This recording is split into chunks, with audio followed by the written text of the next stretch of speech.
السلام عليكم ورحمة الله وبركاته.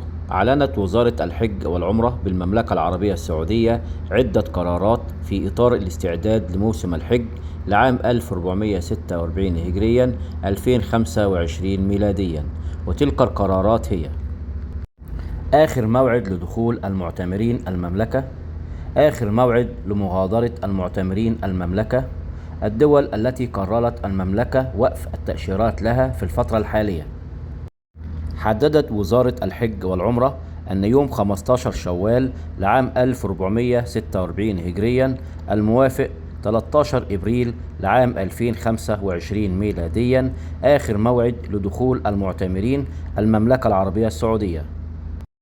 كما حددت وزارة الحج والعمرة أن يوم 1 ذو القعدة لعام 1446 هجريا الموافق 29 إبريل لعام 2025 ميلاديا موعدا نهائيا لمغادرة المعتمرين المملكة العربية السعودية.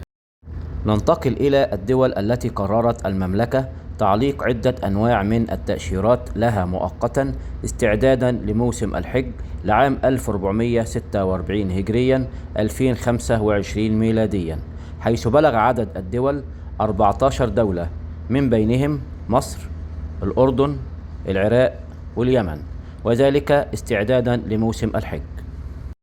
تقبل الله منا ومنكم صالح الأعمال. لا تنسوا الإعجاب بالفيديو والاشتراك بالقناة.